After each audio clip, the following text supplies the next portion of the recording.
Eduavania. Hello everyone, welcome back to Eduvania, your learning journey. दोस्तों, आपने अपने phone में ब्लू लाइट फिल्टर जरूर देखा होगा, पर क्या कभी सोचा है कि रेड लाइट फिल्टर या ग्रीन लाइट फिल्टर क्यों नहीं होता फोन में, या ब्लू कलर इतना इंपॉर्टेंट क्यों है? इतना इंपॉर्टेंट कि 2014 में 3 जापानीज साइंटिस्ट को ब्लू एलईडी की डिस्कवरी के लिए नोबेल प्राइज मिला था। यस, अगर आप सर्च करेंगे तो ये बात एकदम ट्रू है। एक्चुअली में RGB, रेड ब्लू ग्रीन, इन तीनों कलर्स को मिला के ही व्हाइट लाइट प्रोड्यूस होती है, एक ब्राइट लाइट जो कि आज आप अपने फोन्स, लैपटॉप्स या किसी भी एलईडी में देखते हैं। जो डिफरेंट कॉम्बिनेशंस बनते हैं उसके लिए ब्लू कलर का होना बहुत जरूरी है। अब हम आते हैं एलईडी की स्टोरीज पे। दोस्तों, वीडियो में आगे बढ़ने से पहले चैनल को सब्सक्राइब जरूर करें। 2014 स्टॉकहोम में 3 जापानीज फिजिसिस्ट को नोबेल प्राइज मिला एक ऐसी टेक्नोलॉजी के लिए जो इतनी रेवोल्यूशनरी थी और इतनी इंपॉर्टेंट थी कि नोबेल कमेटी ने बोला कि 21st century will be lit by LED lamps, not the filament bulbs. और ये सब स्टार्ट होता है ब्लू कलर से। तो रियल क्वेश्चन ये है कि ब्लू कलर बनाना इतना इम्पॉसिबल क्यों था और क्यों इतने साइंटिस्ट को 30 साल से भी ज्यादा लग गए इस ब्लू कलर को बनाने में। 1958 में Rubin Braunstein and Egon Loebner Radio Corporation of America की लैब्स में पहली एलईडी बनाते हैं जो ग्रीन कलर की थी। वो काफी डिम थी, but it was light directly from electricity. उसमें हीट जनरेट नहीं हो रही थी जैसा कि हमारे पुराने फिलामेंट बल्ब्स में होती थी। इसके बाद ईयर 1962 में निक होलोनियक जूनियर जनरल इलेक्ट्रिक न्यूयॉर्क में बनाते हैं रेड एलईडी, जो कि ग्रीन एलईडी से थोड़ी बेहतर थी और ब्राइट भी ज्यादा थी। वो अपने दोस्तों से बोलते भी हैं कि एक दिन ये एलईडी फिलामेंट बल्ब्स की जगह लेगी। 1980s तक रेड और ग्रीन एलईडी हर जगह थी, चाहे वो टॉयज हो, डिजिटल क्लॉक्स हो, कैलकुलेटर हो, डिस्प्ले हो, ट्रैफिक लाइट हो या कोई और लोकेशन। उस समय तक ये एक प्रूवन टेक्नोलॉजी थी, रिलायबल थी और कंपनीज इससे लाखों रुपए कमा रही थी। पर उसमें एक चीज मिसिंग थी जो कोई भी नहीं बना पा रहा था, वो था ब्लू एलईडी या ब्लू कलर। अब इसके पीछे आती है एक बेहतरीन फिजिक्स। रेड लाइट को चाहिए होती है लो एनर्जी, ग्रीन लाइट को चाहिए होती है medium energy, but blue light होती है हाई एनर्जी। और लो एनर्जी एक सेमीकंडक्टर से बनाना काफी सिंपल है रादर देन एक हाई एनर्जी ब्लू लाइट बनाना किसी सेमीकंडक्टर से। अब अगर आप सोच रहे हैं कि सेमीकंडक्टर क्या होता है, सेमीकंडक्टर एक क्रिस्टलाइन सॉलिड्स होते हैं जिसकी कंडक्टिविटी कंडक्टर और इंसुलेटर के बीच में होती है। बट एक इंटरेस्टिंग बात यह है कि साइंटिस्ट को पता था गैलियम नाइट्राइड नाम के एक सब्सटेंस में एकदम परफेक्ट एनर्जी गैप है ब्लू लाइट को बनाने का। शायद वो थ्योरेटिकली तो परफेक्ट था, बट गैलियम नाइट्राइड को बनाना अपने आप में एक इम्पॉसिबल टास्क था, क्योंकि उसमें हमेशा डिफेक्ट्स, क्रैक्स, इम्प्योरिटीज, सारी चीजों की वजह से लाइट इमिट होने की वजह एब्जॉर्ब हो रही थी और मटेरियल का काम करना लगभग इम्पॉसिबल हो गया था। बड़ी बड़ी कंपनीज जैसे Sony, Philips, IBM, Bell Labs, Hewlett Packard सब ने ट्राई किया। हर इलेक्ट्रॉनिक जाइंट्स ने लाखों करोड़ों रुपए इस प्रॉब्लम को सॉल्व करने में खर्च दिए, पर 30 साल की रिसर्च के बाद भी 1980s तक उनके हाथ कुछ नहीं लगा। इवन 1980s में तो ये पेपर भी छपने शुरू हो गए थे कि ब्लू एलईडी को बनाना ऑलमोस्ट इम्पॉसिबल है। दोस्तों, ये इसलिए इम्पॉसिबल था क्योंकि इसमें 3 परेशानियां थी। पहला था लेटिस मिसमैच। इसको सिंपल भाषा में समझेंगे तो गैलियम नाइट्राइड जिस सब्सटेंस पर ग्रो करता था, सैफायर यानी कि नीलम, उसका एटॉमिक स्ट्रक्चर नीलम से मैच नहीं करता था। तो ये ऐसा हो गया कि जैसे 2 अलग अलग पजल्स को आपस में जोड़ने की कोशिश करना, और हर बार क्रिस्टल्स टूट जाते थे। दूसरी प्रॉब्लम थी एलईडीज को जलने के लिए 2 टाइप के सेमीकंडक्टर चाहिए होते हैं। पहला होता है एन टाइप सेमीकंडक्टर और दूसरा होता है P type semiconductor. Scientist N type gallium nitride तो बना पा रहे थे, पर पी टाइप गैलियम नाइट्राइड को बनाना लगभग इम्पॉसिबल था।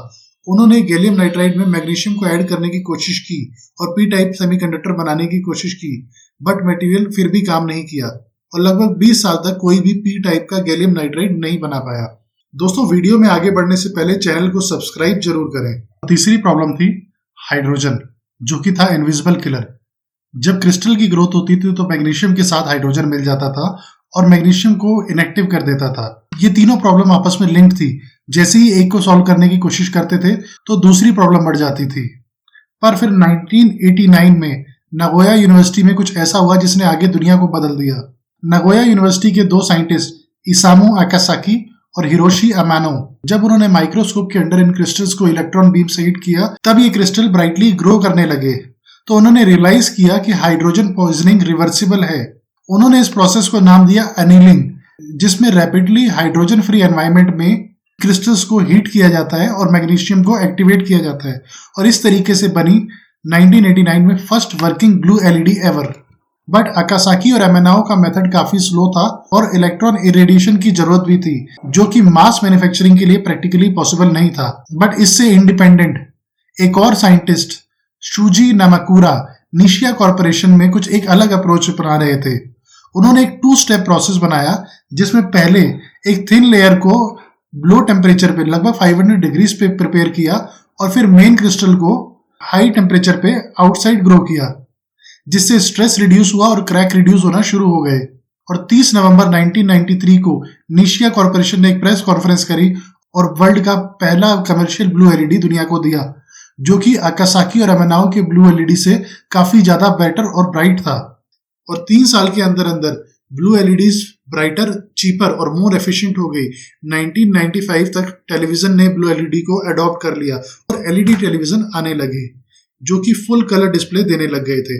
और 2000 तक स्मार्टफोन में भी ब्लू एलईडीज का यूज होने लग गया, और 2010 तक तो लगभग हर जगह पे एलईडीज का यूज होना शुरू हो गया, चाहे वो स्ट्रीट हो, कार हो, टेलीफोन हो या फिर आपके टैबलेट्स या कंप्यूटर हो, क्योंकि एक इम्पॉसिबल प्रॉब्लम सॉल्व हुई। और इसलिए ब्लू एलईडी इतना मैटर करती है। और आपके फोन का हर एक पिक्सल, आपके टीवी, आपका मॉनिटर एक छोटी छोटी एलईडी से बना हुआ है, जिसके अंदर रेड, ग्रीन और ब्लू एलईडीज का मिक्सचर होता है, और ये तीनों ही मिक्स करके आप कोई भी कलर के पैटर्न को बना सकते हैं।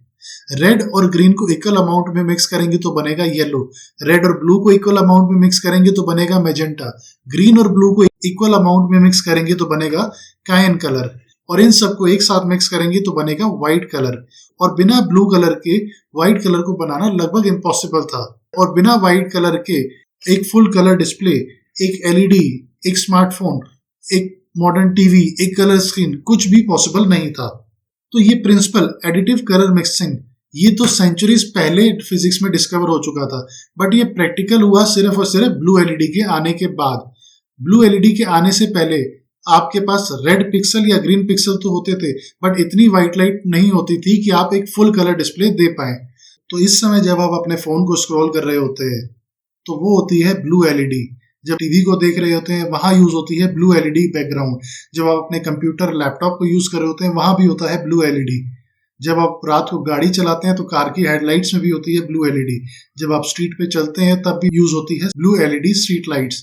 आपकी होम लाइटिंग से लेकर आपकी अलार्म क्लॉक, हर जगह पे ब्लू एलईडी का भरपूर इस्तेमाल होता है। तो दोस्तों, अगली वीडियो में हम एक ऐसी चीज के बारे में जानेंगे जिसके बारे में शायद आप कभी सोचते भी नहीं होंगे। ये एक मैथमेटिकल पैटर्न है, एक ऐसी प्लेन साइट में छिपी हुई पहेली जो आपकी फोन स्क्रीन से लेकर आपकी डेली लाइफ, आपकी लुक्स से लेकर आपकी बुक्स, हर चीज में इस्तेमाल होती है और हर जगह आप इसको देख सकते हैं, बट शायद आप इसके बारे में बहुत कम जानते हैं। तो मिलते हैं हमारे नेक्स्ट वीडियो में। अगर वीडियो अच्छा लगा हो तो चैनल को सब्सक्राइब करें, वीडियो को लाइक करें, वीडियो को शेयर करें और कमेंट्स में अपना फेवरेट पार्ट जरूर बताएं। Eduarwania.